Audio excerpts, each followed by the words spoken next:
सिद्धम बोलिए, शुद्धात्म में डोलिए।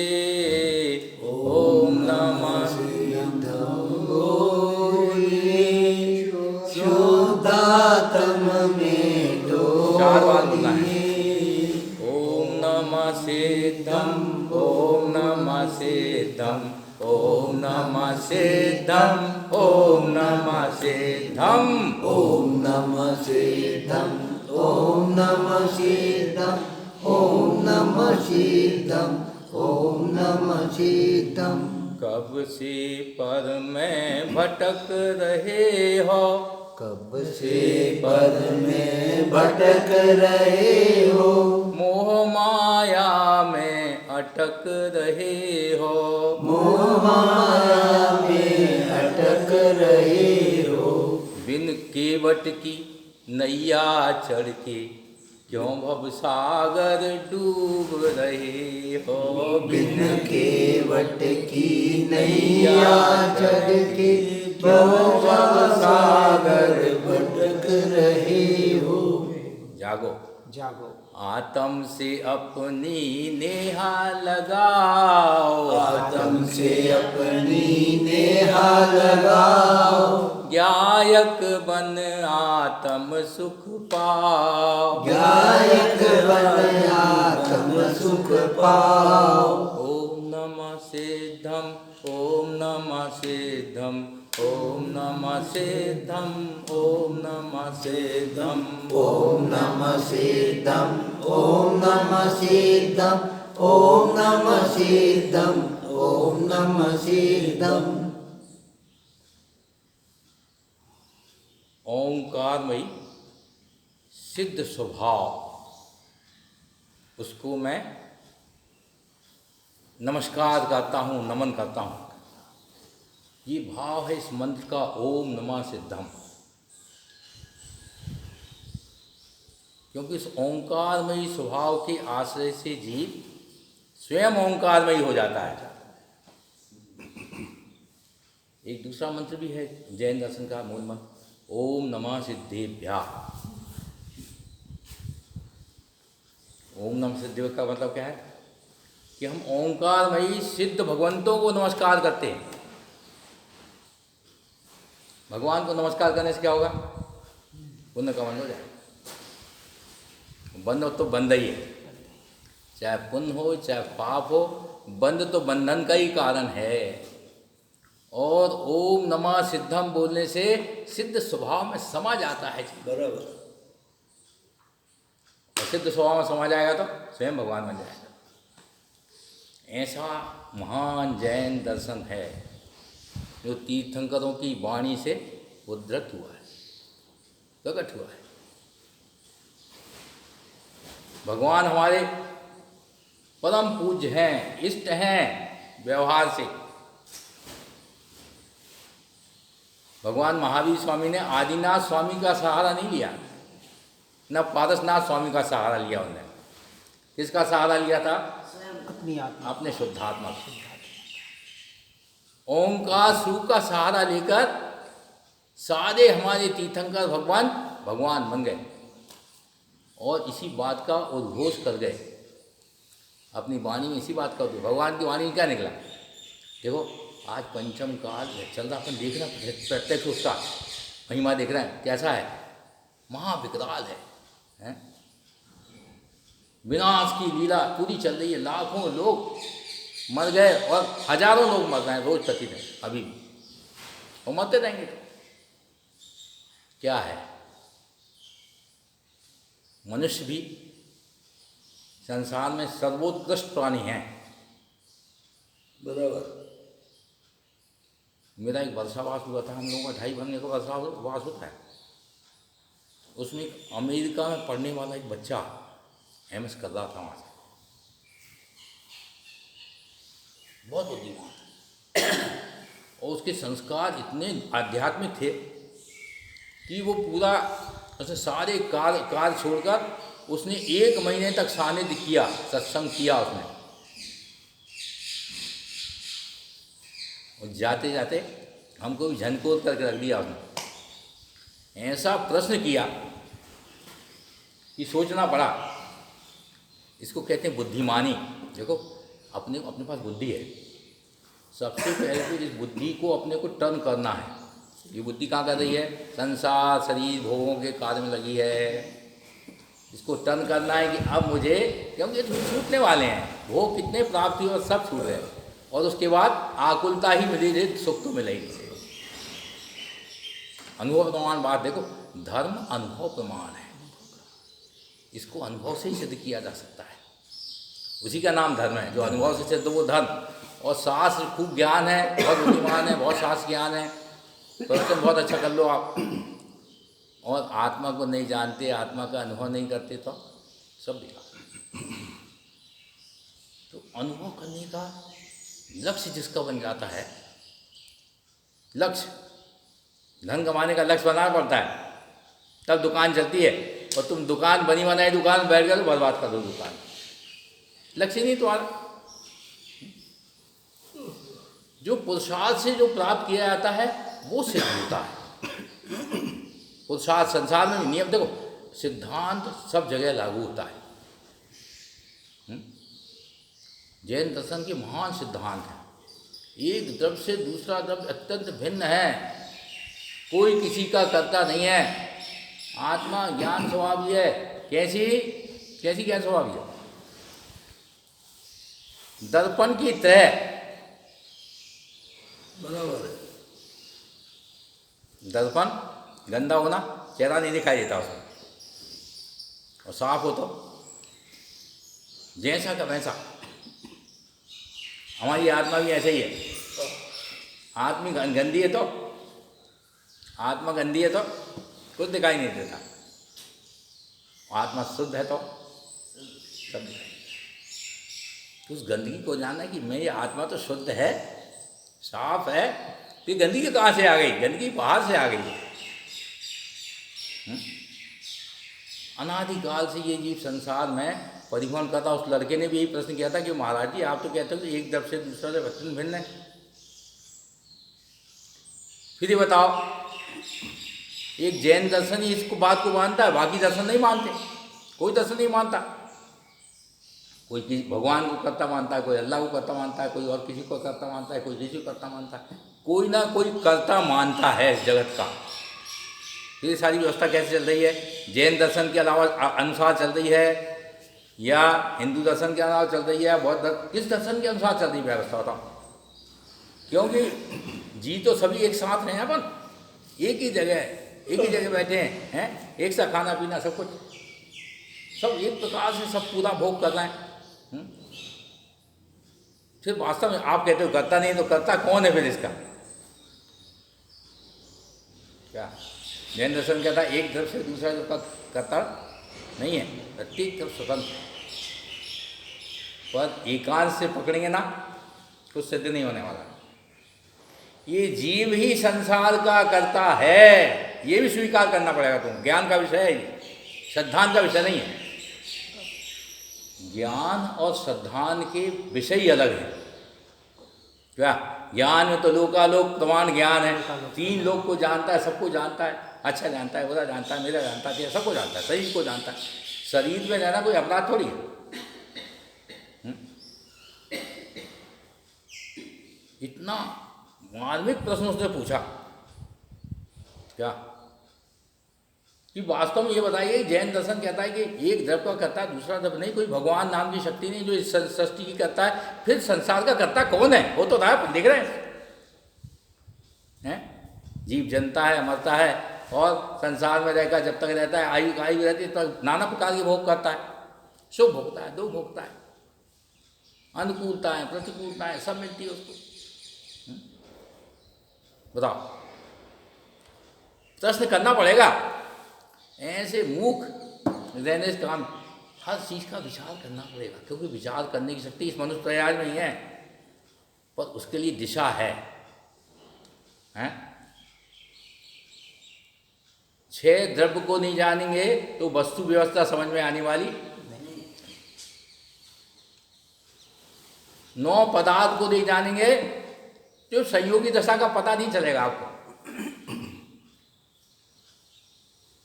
और अस्थि काय के स्वरूप को नहीं जानेंगे तो अपनी आत्मा के स्वरूप को नहीं जान पाएंगे, आत्मा की शक्ति को नहीं जान पाएंगे, आत्मा को पूर्ण रूप से नहीं जान पाएंगे।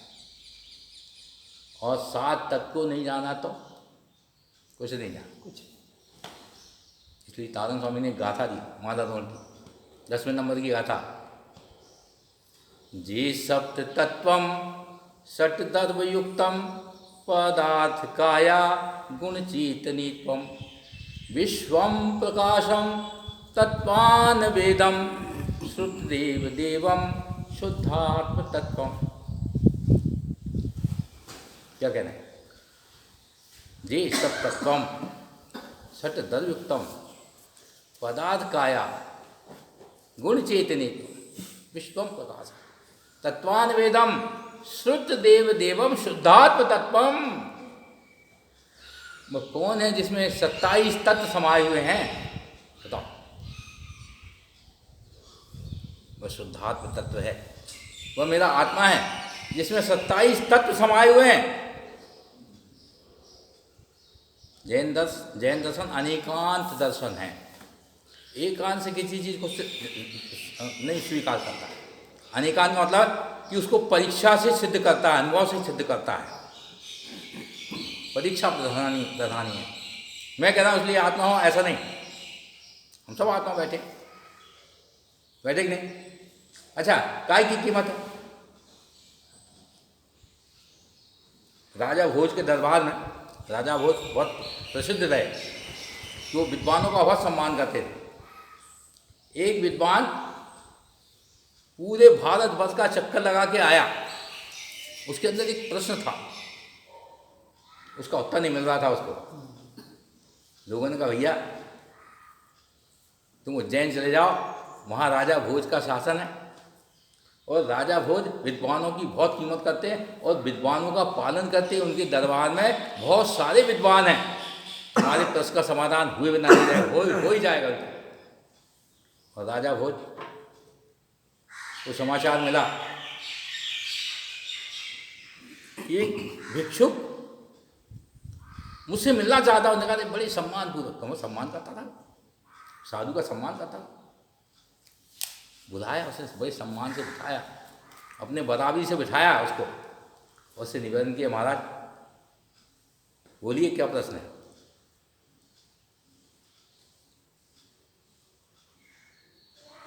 क्योंकि महाराज मैं चाहता हूँ आपके सब दरबारी, आपके जितने विद्वान हैं, रत्न हैं आपके दरबार में, वे सब उपस्थित हों, उस समय मैं प्रश्न करूँगा। कहने लगे कल सवेरे का समय ठीक रहेगा, कल प्रातः काल में प्रश्न करूँगा। राजा भोज ने भी सबको आमंत्रण दिया, भैया सब आ जाओ, कल तुमको एक प्रश्न का उत्तर देना है, महात्मा जी पधारे हैं। क्या? और दूसरे दिन तलवार लगा। राजा भोज ने बड़े विनम्रता से पूछा, महाराज सारे मेरे दरबारी, मेरे पास जितने विद्वान हैं सब उपस्थित हैं, आप अपना प्रश्न तो बताओ। वो प्रश्न इतना साधारण था। क्या प्रश्न था? कि संसार में सबसे कीमती वस्तु क्या है? प्रश्न था उसका, संसार में सबसे कीमती वस्तु क्या है?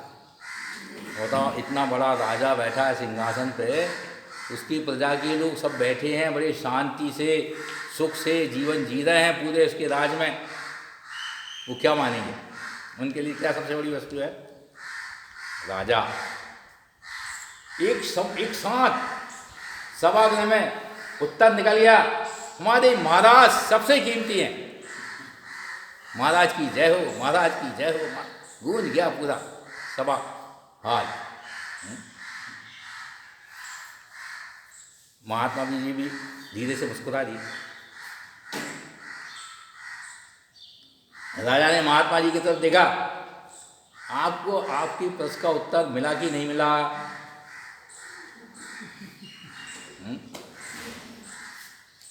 महात्मा जी ने कहा नहीं, मेरे प्रश्न का उत्तर नहीं, आप सबके लिए राजा बहुत कीमती है, इसमें कोई शक नहीं कि उसके राज में आप सुख से रह रहे हो, शांति से रह रहे हो। अब प्रश्न वहीं का वहीं खड़ा है, संसार में सबसे कीमती वस्तु क्या है? एक मंत्री उठ के खड़ा हो गया, बोले महाराज अपने खजाने में इतनी दौलत है, किसी राजा के खजाने इतनी दौलत नहीं हो सकती। हमारे पास ऐसा अनमोल हीरा है कि इसकी कोई कीमत नहीं संसार में किसी। हमारी सबसे कीमत हमारा खजाना है। और उसने वो हीरा बुला लिया, ये तो ये हीरा, इसके प्रकाश में इस हॉल की रोशनी फीकी लग रही है। क्यों? हीरे और कांच में क्या फर्क रहता है? हीरा और कांच में क्या फर्क रहता है? कि कांच बाहर से प्रकाशित होता है और हीरा अंदर से प्रकाशित होता है। हीरे के लिए कोई बाहर के प्रकाश की जरूरत नहीं है, कांच के लिए है। वो भी विद्वान था, हैं? देखा उसने, वास्तव में बहुत अनमोल हीरा है, बेस कीमती, इसकी कोई कीमत नहीं है, इसको कोई शक नहीं। राजा ने कहा बोलो, तुम्हारे प्रश्न का उत्तर मिल गया? मैंने कहा महाराज ये भी मेरी प्रश्न का उत्तर नहीं। और उस दिन का टाइम वाह खत्म, कल अब फिर विचार करेंगे। दूसरे दिन दरबार लगा और ज़्यादा लोग, क्योंकि ऐसी अनोखी सभा जिसमें समस्त विद्वान राजा उपस्थित हैं, समझना। दूसरे दिन फिर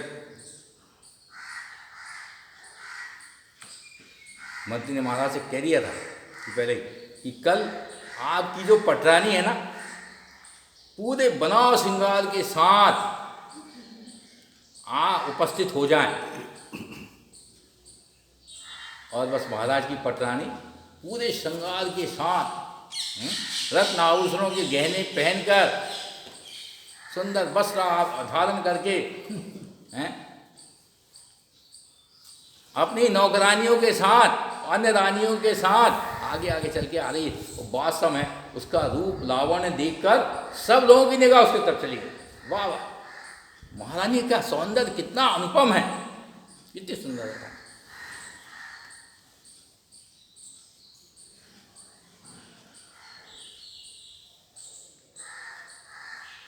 उसको भी कहा गया कि अब देखो महारानी आ रही है, महारानी पधार रही है, सब उसके सम्मान में खड़े हो गए, महारानी की जय जयकार कर रहे।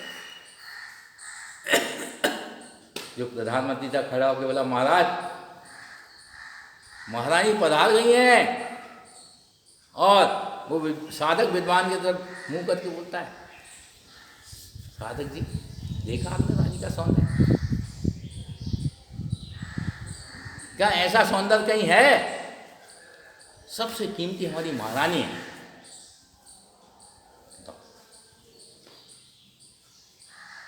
राजा ने भी उसके तरफ देखा निगाह करके, उसने कहा नहीं, ये भी कीमती नहीं। सभा बर्खास्त हो गई। तीसरे दिन आखिरी दिन था, बस आज तो प्रश्न का उत्तर मिलना ही चाहिए। सभा जमी, प्रातः काल का समय है। राजा भोज के दरबार में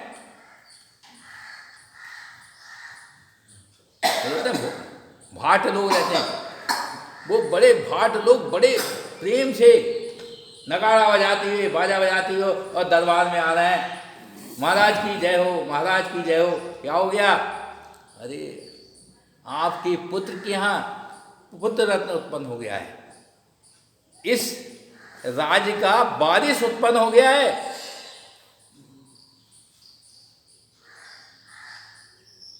सब जय जयकार करने लगे। बस सबसे ज़्यादा कीमती हमारे राज्य का अब कोई चिंता नहीं रही है, भविष्य की चिंता नहीं, कौन बारिश रहेगा, बारिश उत्पन्न हो गया है, यही सबसे कीमती बात। सब बड़े प्रश्न, हाँ जय जयकार हो रही है अंदर। उसके तरफ देखा राजा ने, महाराज ये तो ठीक है, इसको तो मानोगे नहीं मानोगे? उसने मुंडी ला दी, नहीं महाराज ये भी नहीं है, सबसे कीमती ये भी नहीं। और ना चाहती हुई राजा को सभा बर्खास्त करनी पड़ी। फिर चौथे दिन सभा लगी, फिर से सारे दरबारी जमे, सब बैठे यथास्थान। आज पता नहीं कैसा माहौल बना, अंदर से रोने की आवाज़ आ रही है, रानियाँ रो रही हैं, दरबारी लोग रो रहे हैं, मंत्री लोग रो रहे हैं। महाराज ने पूछा क्या हुआ ऐसा भाई? कहने लगे महाराज कल जो आया था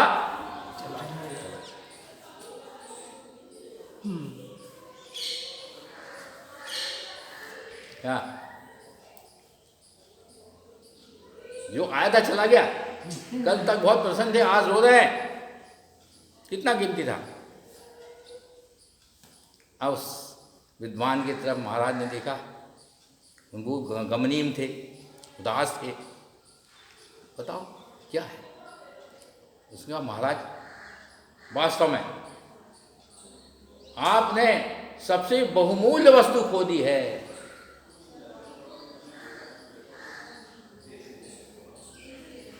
क्या खो दी? उसका शरीर तो पड़ा था, उसमें से चैतन्य निकल गया, जिसके कारण से उस राजकुमार की कीमत थी, चैतन्य निकल गया। क्या कीमती क्या है? पर हमको क्या लगता है कीमती, बताओ? प्रश्न अब ये अपने ऊपर आ गया कि हमको क्या कीमती लगता है। हम यहाँ बैठे यहाँ है, वो घर की याद आ जाए तो सब कीमती कीमती वस्तु दिखाई देंगी, हैं? दिखाई देंगी नहीं देखेंगे? यहाँ बैठे बैठे इतनी कीमत है। उस विद्वान तब कहा कि महाराज जिससे है सब की कीमत उसकी खबर नहीं है, जड़ मोह में है गाफिल अपनी फिक्र नहीं है, जिसके बने रहने पर क्या कहते हैं, जिसके बने रहने पर सब ही जश्न मनाते, और जिसके निकल जाने पर सब ही रुदन मचाते। ये तो कहते हैं वह कौन है और कैसा, ये नहीं मालूम किसी को, कौन आया था कौन चला गया नहीं मालूम। वह कौन है और कैसा इसकी खबर नहीं है, क्यों? जड़ मोह में है गाफिल अपनी फिक्र नहीं है, इसका नाम संसार। उस लड़के ने प्रश्न किया था ये संसार का कर्ता कौन है, ये सारी व्यवस्था कौन बना रहा है? जैन दर्शन कहता है कि हमारे अनंत सिद्ध भगवान तो किंचित मात्र भी करता नहीं। हिंदू धर्म वाले बोलते हैं कि हमारे पास ब्रह्मा विष्णु महेश तीन भगवान हैं जो पैदा भी करते हैं, सृष्टि भी करते हैं और नाश भी करते हैं। और दूसरे धर्म भी करीब करीब यही बोलते हैं कि हमारे गुरु करते हैं, उनकी कृपा से होता है, कोई किसी भगवान की कृपा से होता है। बढ़िया काम।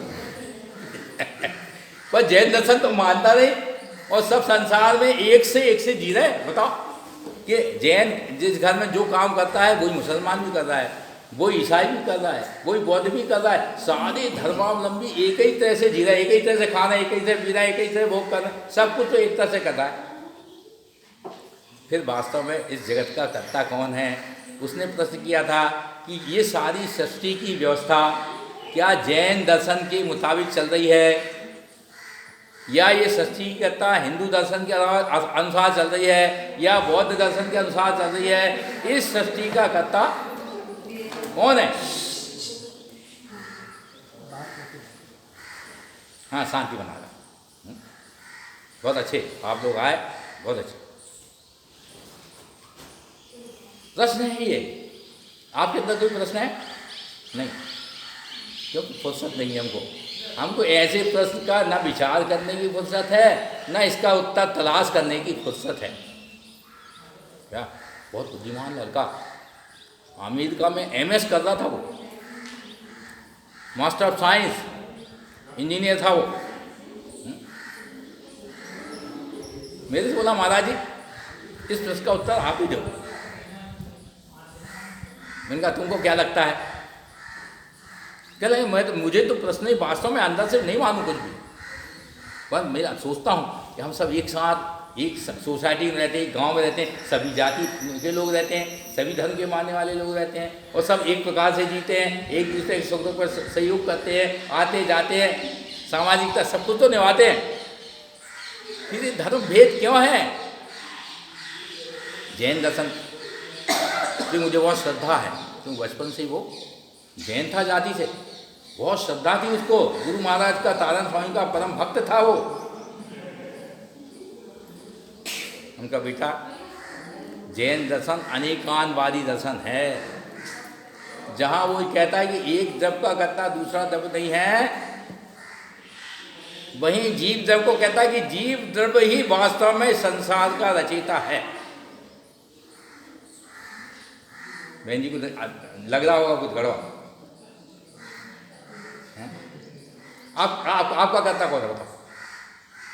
आप स्वयं कि घर में कोई लड़का बहू कौन है? जब जीव विभाव रूप पर नमन करता है तो नाना प्रकार के कर्मबंध होते हैं, उन कर्म के उदय में उसे नाना प्रकार के संयोग प्राप्त होते हैं। उसमें जीव सुख दुख अच्छा बुरा मानता है, राग देश करता है, फिर से कम से बन जाता है, और ये परिपाटी चल रही, इसी का नाम तो संसार है। संसार क्या है?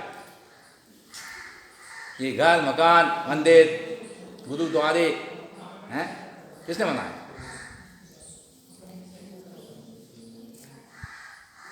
अपन भाई साहब ने बहुत अच्छा प्रवचन किया, समय सार का अच्छा अभ्यास है, और माला दोहन समय सार का सार है, संक्षिप्त सार। आनंद स्वामी ने 3 32 लिखी हैं। कौन कौन सी? माला दोहन, पंडित पूजा और कमल 32। सम्यक दर्शन में, सम्यक दर्शन, माला दोहन में सम्यक दर्शन की प्रधानता है, चर्चा शक्ति करता हूँ। पंडित पूजा जी में सम्यक ज्ञान की चर्चा है, और कमलवती जी में सम्यक चारित्र की चर्चा है। जैसे आचार्य कुंद ने 3 ग्रंथ लिखे, समय सार, प्रवचन सार और नियम सार। उनमें भी ठीक यही व्यवस्था है, सम्यक दर्शन, सम्यक ज्ञान, सम्यक चारित्र की विशेष रूप से चर्चा है। गुरु महाराज ने उसी को 3 में कितना ज्ञान विशाल था। तारण स्वामी को नाम रखा थोड़ी था, उनके पिताजी ने थोड़ी तारण नाम रखा था। नाम ही नहीं है, ओरिजिनल नाम नहीं है। उनका तो नाम ही पता नहीं है, बेनाम थे, इसीलिए उन्होंने किसी जड़ वस्तु को प्रश्न दिया ही नहीं। धर्म के नाम पर किसी जड़ वस्तु को प्रश्न नहीं दिया, ना देव के नाम पर, ना गुरु के नाम पर, धर्म के नाम पर। सिर्फ मात्र चैतन्य, आत्मा सो परमात्मा, अप्पा नम परमात्मा नम, ये तारण स्वामी का सूत्र है। शिखर जी में शाश्वत भवन की पंचकल्याणक हुआ, हम वहीं रहते शिखर जी में। तारण भवन का काम चल रहा था, लोगों से हमारा बहुत अच्छा परिचय। तारण भवन क्या थे? तारण समाज तो है नहीं, तारण भवन कहाँ बना? अरे तारण भवन कोई तारण समाज के लिए थोड़ी है, तारण भवन तो उन सबके लिए जो मोक्ष के मार्ग में आगे बढ़ना चाहते हैं। क्या सही है? यही भावना थी हमारी, और हमको सबने सही स्वीकार किया। श्वेतांबर ने स्वीकार किया, 20पंथी ने किया, 13पंथी से पूरा। संसार में मोक्ष मार्ग 3 लोक को बताने वाला है, 3 लोक को प्रकाशित करने वाला है। ऐसा मेरा आत्मा है जो ऐसा स्वीकार करता है, उस अनुभूति का नाम सम्यक दर्शन है। तुम वहाँ एक विद्वानों की मीटिंग, करीब 80 विद्वान थे वहाँ मौजूद उस सभा में। उस दिन समय बहुत सीमित था, सबको अपने अपने वक्तव्य देना था। हमको सामान्य निमंत्रण आया था, हम भी उस सभा में आखिरी पहुँचे। क्या जानते थे लोग? तारन पंडित जी के नाम से जानते थे वहाँ, तारन वाले हैं पंडित जी, और सम्यक दर्शन की चर्चा करते थे। तो वहाँ हमारे ब्रह्मचारी मित्र थे, उन्होंने कहा पंडित जी भी आ गए तारन वाले, उनको ही 5 मिनट का टाइम दो बोलने के लिए सम्यक दर्शन विषय के ऊपर। क्या ठीक है। बड़े बड़े विद्वान पूरे देश के, और विषय था सम्यक दर्शन। और सम्यक दर्शन में 5 मिनट में आपको बताना, सिर्फ 5 मिनट का टाइम दिया सब। सम्यक दर्शन के बारे में तो इतना मतलब चिंतन है, इतना लिखा गया है कि एक विद्वान को 5 मिनट का टाइम नहीं बता सकता। फिर भी विद्वान है, साल बताया लोगों ने। हमसे भी कहा गया कि पंडित जी को 5 मिनट का टाइम दिया जाए। हमसे पूछा कि आप बोलेंगे? मैंने कहा बिल्कुल, सम्यक दर्शन तो हमारा प्रिय विषय है। अरे हम सम्यक दर्शन की साधना करने के लिए सिखल दिया है, क्यों नहीं बोलेंगे? अवश्य बोलेंगे। हमको माइक दिया गया और हमने सम्यक दर्शन के लिए तारन स्वामी की गाथा पढ़ी, मालारोहण ग्रंथ की। पढ़ना आप भी। क्या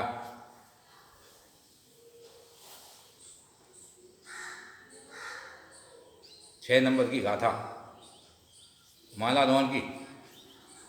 क्या कहते हैं गुरुदेव? जे मुक्ति सुखम नरकोपि साधम सम्यक शुद्धम ते न धरित्वम। बराबर। एक लाइन है ये, एक चरण है ये। और दूसरे चरण में क्या कहते हैं? रागादयो पुण्य पापाय दूरम ममात्मा स्वभावम ध्रुव शुद्ध दिष्टम। बराबर, बहुत बढ़िया। क्या ये याद कर लो गाथा? पूरे जिनागम का सार है, तत्व का सार है इसमें। क्या कहना है? जे मुक्ति सुखम। कौन से सुख को? मुक्ति के। मुक्ति सुख। मुक्ति सुख कैसा है? कि जिस सुख की बात कभी दुख नहीं आता। संसार में ऐसा कोई सुख नहीं है जिसके बाद दुख ना आता। हर सुख की बात आकुलता लगती है, दुख लगता है, पर मुक्ति का सुख ऐसा सुख है, उस सुख को जो अनुभव करता है वो सुख बढ़ते जाता है, अनंत सुख हो जाता है। जो कोई नर, जे मुक्ति सुख का, जो कोई नर ऐसे शाश्वत, मुक्ति सुख मतलब शाश्वत सुख को चाहता है, वह क्या करे? वह सम्यक को धारण करे। क्या करे? अपन का ही साधना कर रहे, बताओ? सम्यक दर्शन की कर रहे हैं, घर छोड़ के अपन सत्संग कर रहे हैं, लोगों को जगा रहे हैं, बता रहे हैं, क्योंकि आत्मा का स्वभाव स्वपर का जो देखो, कोई आप पचा नहीं सकते सम्यक दर्शन को। आप चाहो कि घर में ही बैठ के सम्यक दर्शन हो रहा है, 3 काल में नहीं हो। कई लोग तो भ्रांति उत्पन्न हो जाती है, तत्व का विचार करते हुए अपने आप को सम्यक दर्शी मान लेते हैं, और फिर उनका व्यवहार गड़बड़ा जाता है, संसार का व्यवहार गड़बड़ा जाता है। अरे तो परस्पर निमित्त नैतिक संबंध है उसमें। जो मोक्ष की सुख की कामना करेगा उसका व्यवहार कैसा है? जहाँ खड़ा हो जाएगा लोग खुश हो जाएंगे, उसकी बात, उसकी वाणी में फिर फूल झरते हैं, उसका अभिप्राय बदल गया है। निस्वार्थ भाव से वो सबके अंदर वो सम्यक दर्शन देखता है। जो सबके अंदर देख लेता है अपने अंदर प्रकट हो जाता है। ऐसी दृष्टि। और तारन स्वामी कह रहे हैं, अगली लाइन देखो कितनी गजब की बात। सम्यक दर्शन का स्वरूप बता रहे क्या है? क्या बहन जी, ज़्यादा साथ पढ़ने की जरूरत नहीं है। सम्यक दर्शन की साथ से आपने प्रयोजनभूत ज्ञान प्राप्त कर लिया, अब उसको पचाना है आपको। कहाँ लगाएं उस ज्ञान को? तो गुरु महाराज कह रहे हैं, रागादयो पुण्य पापाय दूरम।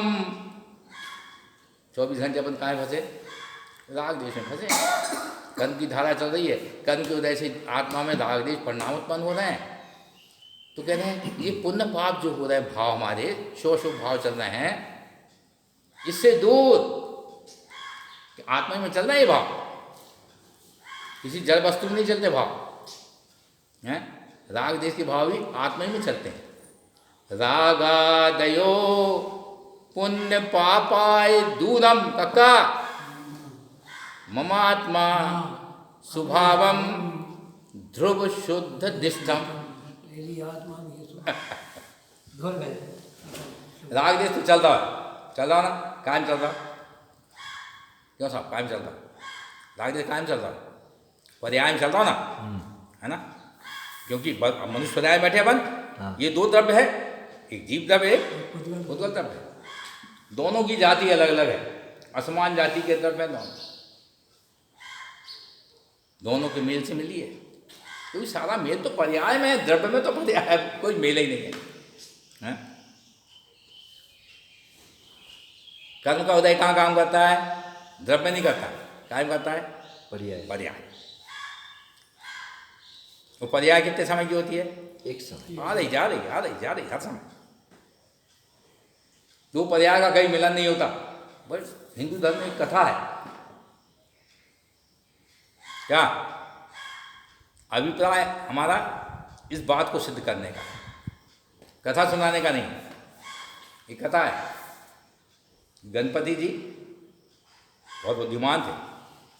हिंदू धर्म वाले गणपति को सबसे बड़ा देवता मानते, सबसे पहले गणपति की पूजा करते थे। बुद्धि का। तो सब देवता लोग पहुंच गए कि महाराज ये गणपति हमको आगे आने ही नहीं देते, हर जगह ये आगे रहते, इनको पीछे का तो महाराज आप। शंकर जी के पास पहुंच गए। शंकर जी ने कहा देखो भैया, मैं ना इनको आगे रखता हूँ ना पीछे रखता हूँ, मैं तो तुम सबको एक चांस देना चाहता हूँ फिर से, कि सबसे पहले उसी की पूजा होगी जो 3 लोग का चक्कर लगा के सबसे पहले आ जाएगा। क्या अब सब बिल्कुल तैयार होगा, बिल्कुल महाराज आप हमको टाइम दीजिए, सीटी बजाइए, हम भागेंगे यहाँ से। तो सब ने अपनी अपनी सवारी ली हैं, सद्दे बने। और शंकर जी ने कहा बस एक छू मंतर हो गए, सब भाग रहे हैं। अब गणपति सबसे बाहर खड़े हैं, सबसे पीछे सब। उन्हें शंकर जी की चक्कर लगा। उन्होंने कहा जब 3 लोग किनारे ही बैठे हैं तो मैं चक्कर क्यों लगाऊं, मैं तो इनके चक्कर लगा दूंगा तो मेरा हो गया 3 लोग का चक्कर। उन्होंने बड़े प्रेम से 3 चक्कर लगा लिए, एक ने 3 चक्कर लगा लिए। आके खड़े होगा प्रभु आप तो त्रिलोक की नाथ हो, 3 लोग के नाथ तो आप ही हो, और आपके मैंने चक्कर पूरे कर लिए, कोई नहीं मेरे साथ देखो, इसलिए लोग मेरी पूजा पहले करते हैं। क्या देवता लोग आए, देखा गणपति खड़े ही वहाँ। शिव जी ने डिक्लेयर कर दिया है कि गणपति सबसे प्रथम पूज्य होंगे। क्या अपन भी चक्कर लगा रहे, काई चक्कर लगा और कितने लगाने हैं? नहीं भाई एक भी पूरा नहीं भाई। अब तो इसके लगाने, इसके अंदर लगाना चक्कर। ऐसे ही ये 3 लोग का नाथ इस देवालय में विराजमान है। क्या पर हम सुनते तो हम भी हैं, सबने सुनी 3 लोग को नाथ, हम जय जय नाथ परम गुरु हो। क्या करने लगे भाई के गीत गाने लगे। 3 लोग के नाच जब तुम समझ में हो तो समा जाओ, उसका आनंद ले लो। ये जीवन मिला है, हैं? ये चर्चाओं के लिए नहीं मिला है। क्या के लिए मैं बताओ, कब तक चर्चा करेंगे सम्यक दर्शन की अपन, कब तक मिल जाएगा, प्रकट हो जाएगा बताओ? कभी नहीं होगा। हमें ऐसे गुरुओं के सानिध्य में जाना पड़ेगा जो वास्तव में उसका आनंद ले रहे हैं। आचार्य तारण स्वामी ऐसे ही गुरु थे कि उनने मुंह से कम बोला, अनुभव से बहुत बोला। मौल पाहुर जी ग्रंथ उनकी साधना का ग्रंथ है। आप उसका अर्थ निकालने जाओगे नहीं पढ़ पाओगे आप। आप पूरे आगम को जानते हो, सिद्धांत, पर उसमें से अर्थ निकालना बहुत कठिन है। पर उन शब्दों का अनुसरण करके आप अगर परिणमन करोगे, आत्मा अनुभव में आ जाएगी, सामने झलकेगी। यह है ज्ञानी गुरुओं की विशेषता। क्योंकि वाणी में देखो, वो जब तो थे तब तो लोग जाति पाति का भेद भूल के पागल हो गए थे, समझा। बड़े बड़े राजा महाराजा कोई सामान्य व्यक्ति थोड़ी थे। बड़े बड़े राजा महाराजा, उस समय छोटे छोटे राजा रहते थे। सब भूल भाल के अपने गुरु के प्रति सानिध्य प्रकट हो गया था उनको। बिल्कुल ऐसा लगता था गुरु महाराज को छोड़ा ही नहीं, जाए ही नहीं। पर देखो, संसार का व्यवहार तो संसार का व्यवहार है। आदमी थोड़ी देर के लिए तो छोड़ सकता घर, और कोई क्या हमेशा छोड़ दो तो मुश्किल। पर वो कहते हैं कि तेरा है ही कहाँ जो छोड़ना है तुझे, तेरा हो तो छोड़ तू। वो कह रहे हैं तेरा है ही नहीं, इसीलिए उसे चोर कहा है। चोर कह दिया। आचार्य तानसेन कहते हैं, स्वामी देहालय सोई सिद्धालय भेयू ना रहे। क्या कह रहे हैं? स्वामी कह रहे हैं, हमको स्वामी कह रहे हैं। स्वामी देहालय सोई सिद्धालय भेयू ना रहे, जन जाके अनमोहे सुन्यानी मुक्ति लहे। स्वामी क्या ये तावत शब्दों के जाल में अपन उलझ के रह जाते हैं। और अनुभव ही कह रहे हैं कि अनुभव करना तुझे आत्मा का, चल मेरे साथ बैठ। है ही नहीं तू, तू तो सिद्ध भगवान बैठा है। ये देह भिन्न है, अत्यंत भिन्न है। देह तू है ही नहीं। क्यों देह को मान महत्व दे रहा है? अपन देह को महत्व दे रहा है इसलिए फंसे हैं 24 घंटे चक्कर में। और देह को महत्व दे रहा है, संसार को महत्व दे रहा है, सबको महत्व दे रहा है, क्योंकि देह से संबंध है सबके। और तुम देह हो नहीं हैं, देह में रहते ही अलग बात है। ये पान पुण्य का योग मिला ये कि मनुष्य देह में हो, जैन कुल में हो, ऐसे आचार्य देव की बात सुन रहे हो, पढ़ रहे हो, समझ रहे हो। कुन आचार्य कोई सामान्य व्यक्ति थे, बड़ी क्रांतिकारी आचार्य हो गए ये। आज कुन आचार्य पर उनकी वाणी है और वो उसने क्रांति कर दी पूरे जग में। और जिन ने उसको आत्मसात किया, अनुभव किया,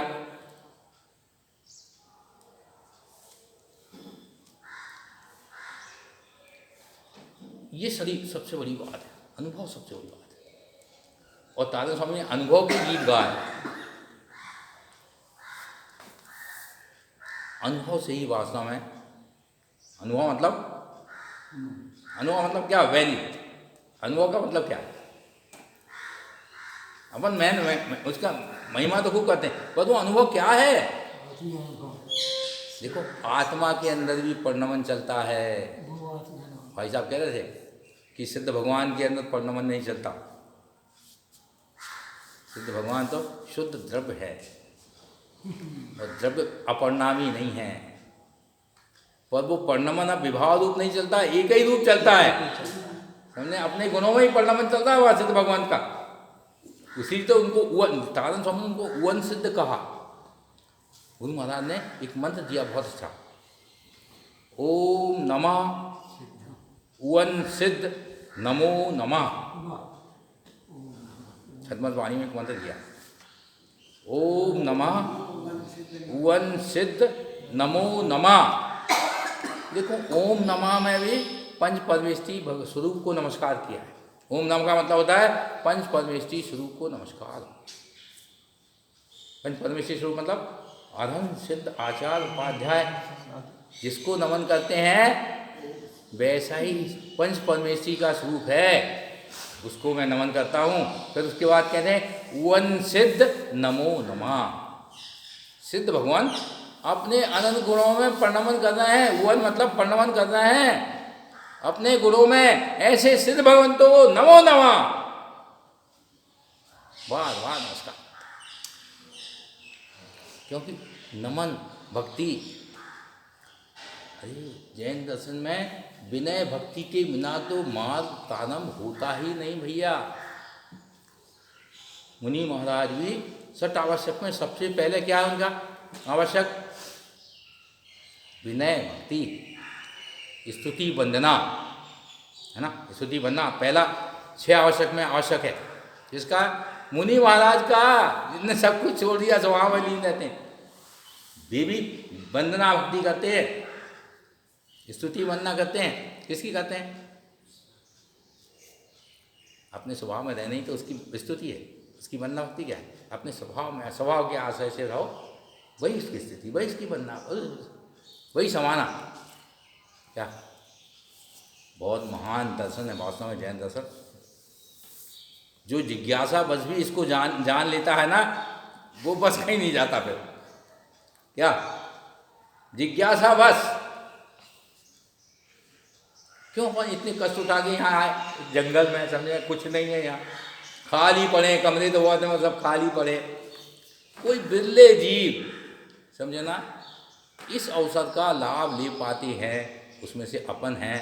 बहुत दुर्लभ बात है। अपने को इतना बहुमान आना चाहिए उसका, बस उसका बहुमान जगह खुद नहीं करना। आत्मा तो जैसी, सबकी आत्मा जैसी है वैसी है पूरी, पूर्ण गुणों से, मात्र बहुमान नहीं है हमें उसको। हमें धन को बहुमान है, मोड़ामोड़ी को बहुमान है, पत्नी को बहुमान है, घर को बहुमान है, रिश्तेदारों को बहुमान, पर आत्मा को बहुमान नहीं। उसका लाना बस बहुमान ही जगह ना, कुछ नहीं करना। ऐसा अनमोल रत्न मेरा आत्मा है। चर्चा बहुत है, घड़ी बता दी टाइम।